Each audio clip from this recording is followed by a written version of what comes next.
Hey guys, what's going on? Steven back again, and I'm back with another 40k video. So this is another video from the Templin Institute, and the video is called Realm of Ultramar.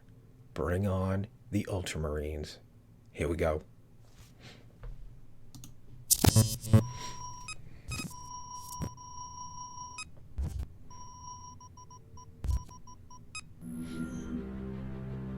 The Realm of Ultramar.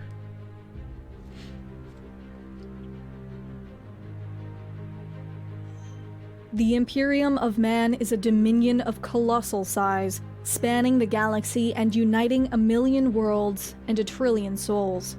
To rule over such an empire directly is impossible, even for the labyrinthine organizations that serve the imperial bureaucracy. Instead, the Imperium entrusts planetary governors, warlords, Castilians, and even rogue traders to rule over worlds and territories in the Emperor's name. These fiefdoms range from simple outposts on the fringes of human territory to entire subsectors, almost rivaling the power of Holy Terra itself. Awesome. Yet even since the days of the Great Crusade, perhaps no single realm has done more to contribute to the power of the Imperium or win more glory in the name of the Emperor than that of Ultramar. Located on the southern reaches of the Eastern Fringe, the realm of Ultramar has historically consisted of roughly 500 worlds. This number fluctuated across the eras before being reduced to just under a dozen in the aftermath of the Horus Heresy. Despite this, the region has always been one of the wealthiest and most powerful in the Imperium, and its worlds maintain a level of economic and technological sophistication almost unheard of within the greater galaxy.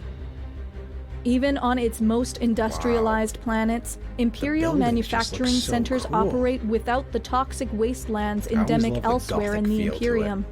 Rarer still, the Imperial populace has managed to exist in balance with nature, allowing for widespread farming and oceans that still teem with fish.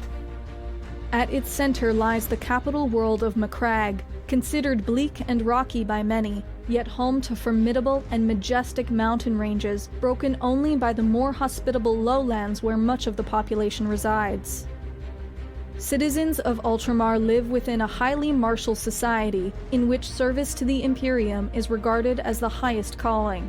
Oh, of course. This is in large part due to their subservience to the Ultramarines Adeptus Astartes chapter, which draws recruits from Macragge and the surrounding subsector. That is such a really cool It is a picture, point of pride, especially amongst the older aristocratic families, to have provided a recruit, and communities proudly display statues and idols of the Space Marines who were born there. Oh, wow. While this method of recruitment is commonplace across the various Space Marine chapters, few recruit from such a wide variety of worlds, and fewer still are as directly involved in the administration and governance of their territories as the Ultramarines. The realm of Ultramar is governed by a largely feudal system very much akin to that of the rest of the Imperium. All within its borders are subjects of the Emperor, but it is the chapter master of the Ultramarines who holds absolute authority and bestowed the additional title of Lord Macragge. Across the millennia, regions of Ultramar have also been appointed, as well as tetrarchs who served as regional governors and ruled over dozens of star systems. The corruption and ineffectual rule that continues to plague the Imperium has seemingly never taken root in Ultramar, and great effort is made to safeguard the prosperity of its citizenry, so long as military requirements are met. Does that The have any subsector significance? is even exempt from paying the imperial tithe. Instead, it contributes directly to the Ultramarines chapter. The Ultramarines are the most prestigious and well-known military force to operate out of Ultramar, but each world also maintains its own planetary defense force, and the realm as a whole maintains several other branches of service. The Ultramar Auxilia consists of several hundred regiments, often conscripted into the Imperial Guard when required. Oh, wow. In space, Ultramar operates a sizable defense fleet, with 6 enormous fortresses presiding over strategic positions and valuable shipping lanes. Well, that planet Each is a powerful bastion in its own right, with enough firepower to destroy a small moon. Jeez. Several paramilitary organizations also exist, including the intelligence service Vigil Operati and the law enforcement agency known as the Praesental Guard. The level of autonomy afforded to the realm of Ultramar has, at times, brought it into conflict with the greater Imperium, with many viewing the subsector with envious eyes. The existence of such a powerful empire within the Imperium has even been called heretical, yet for many, the realm of Ultramar is the last remnant of the true Imperium, before it fell into corruption and decay. The history of the realm of Ultramar is closely linked to that of Rebude Guilliman, who reclaimed the region from the horrors of the Age of Strife and turned the subsector into the jewel of the Imperium's border territories. One of 20 genetically engineered superhumans known as the Primarchs, Rebude and his brothers were created by the Emperor of Mankind and intended to lead his armies in a great crusade to reunite the scattered human race. Yet before this plan could come to fruition, the Primarchs were scattered across the galaxy by the ruinous powers of chaos. No, of course they weren't. Rebude arrived on Macragge, center of a dying star empire, which, despite the ravages of the Long Night, had still managed to preserve much of its technology, and even maintained contact with a few other worlds with a small fleet of short-range starships. By the time the Emperor reunited with his son on Macragge, Rebude Guilliman had unified the planet under his brilliant leadership and restored its productivity and prosperity. Swearing fealty to the Emperor, Ultramar's enormous industrial strength was put to work, delivering untold numbers of soldiers and munitions to serve in the Great Crusade. Badass-looking sword. The Horus Heresy was as devastating to Ultramar as to the rest of the Imperium, and the traitor legions relentlessly attacked the worlds of the subsector to tie down Guilliman and his Space Marine Legion and prevent them from reinforcing the battered defenders on Holy Terra. On the aggro world of Calth alone, the Ultramarines lost nearly half their legion, and while the Loyalist forces would eventually emerge victorious, their tremendous losses prevented them from pursuing the war beyond the confines of Ultramar. In this most desperate hour, with the fate of Terra and the greater Imperium still unknown, a contingency plan was put into action, briefly transforming the realm of Ultramar into the Imperium Secundus before contact with Terra was re-established and the traitors were defeated. In the aftermath of the conflict, as the Imperium struggled to repair the damage Horus had wrought and trillions mourned the entombment of their Emperor, Guilliman and his legion worked tirelessly to bind the Imperium back together. Ultramar alone was able to supply new recruits at such a rate that within just a few short years, nearly half the Space Marines in the galaxy had come from Macragge or other nearby worlds. Yet Guilliman was all too aware of the potential for another civil war, and despite the great power of Ultramar, the decision was made to splinter the realm. Ultramar was reduced to but a smattering of planetary systems, and the position of Tetrarch was abolished. In time, Guilliman too would pass into legend, poisoned by a demonic blade and, like the Emperor before him, entombed within a stasis field. Really? Even without their Primarch, Ultramar endured.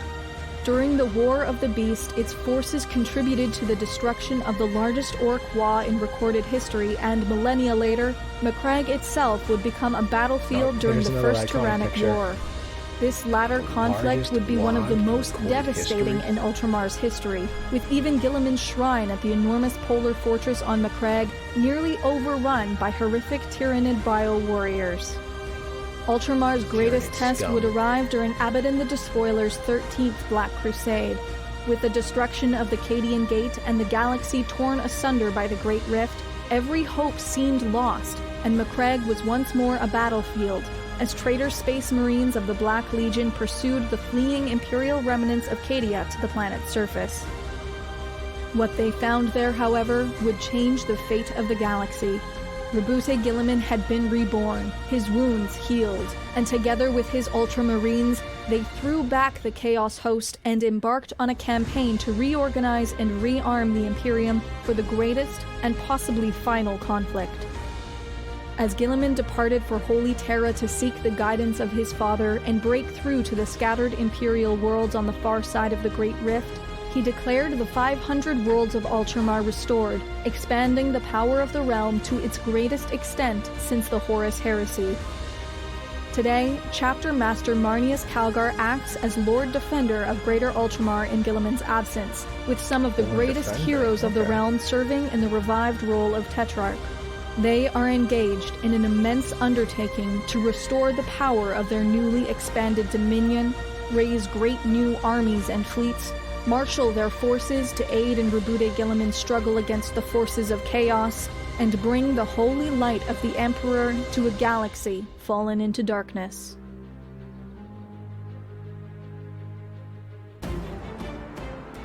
The Templin Institute investigates nation. Ooh, I got chills.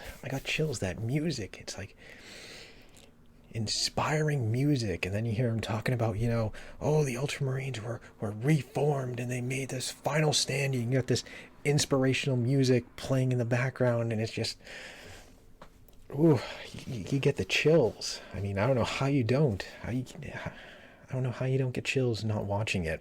Especially watching the Katie one, you know, having the inspiring music at the end, and then, you know, the famous saying, you know, the planet broke before the guard, and you got that inspiring music playing, and you know, just chills. But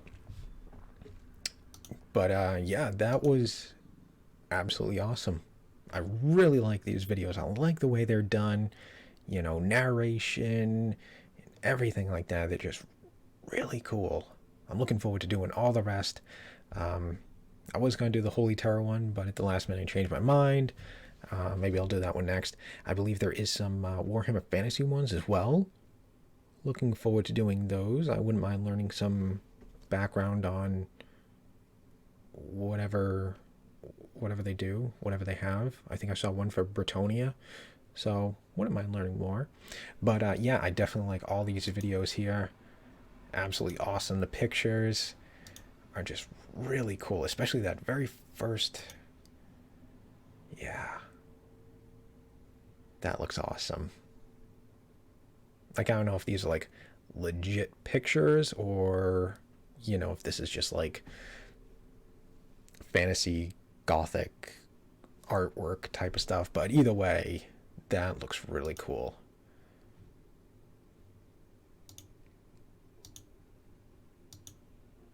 And of course the man himself, Marnius Calgar there, that famous picture of him sitting there. Really cool. But yeah, really awesome video. I still like the ab armor there, pretty funny. And there he is, the man himself, the Emperor. But yeah, absolutely awesome video. Really cool to learn so much about this stuff. You know, Macragge being like the last true, you know, Imperial planet, basically. How extremely well defended it is, too. I mean, it's a very heavily defended, well, at least it seems very well defended, you know, planet and stuff like that. Having all the different, you know, the Ultramarines, and then having, what was it, the conscripts there of, you know, obviously the Imperial Guard, and the, what was it, the, no, I can't find it, the Imperial Guard, like, oh, no, I can't think of it. Like the special Imperial Guard.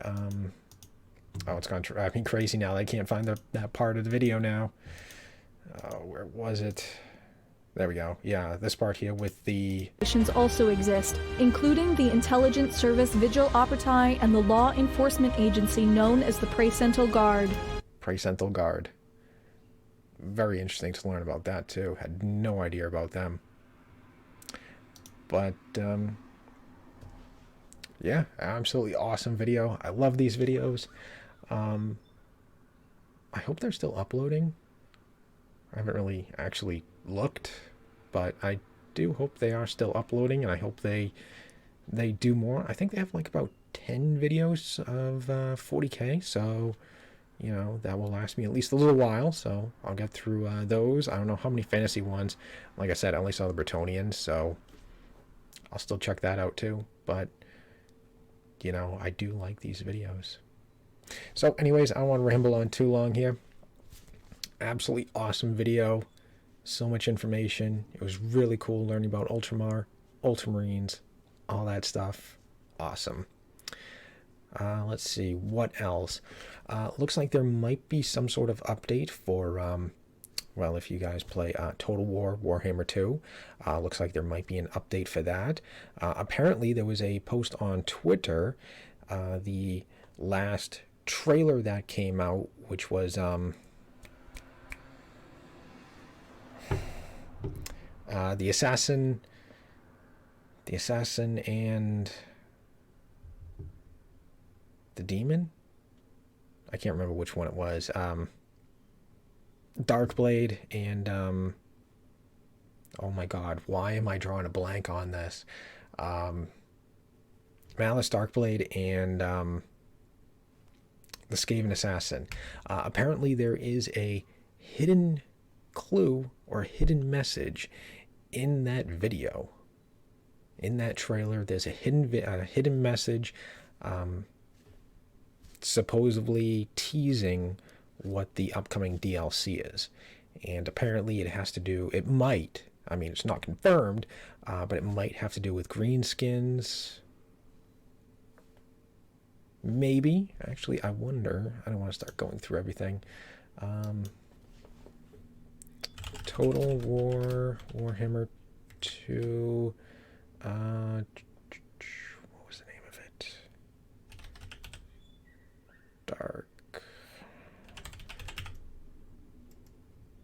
Darkblade. The Shadow and the Blade. Okay, so apparently near the end of the trailer here, if you listen very carefully, it might be hard to hear.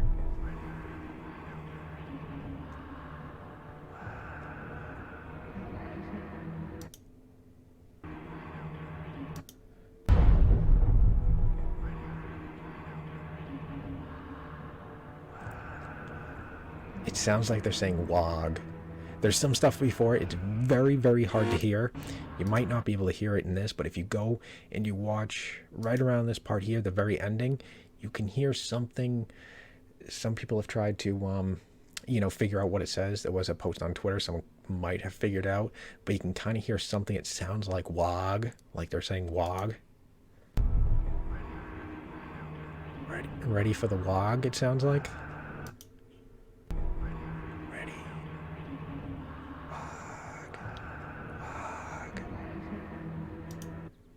Very faint, but I think that's what it says. Ready for the WOG, or get ready for the WOG.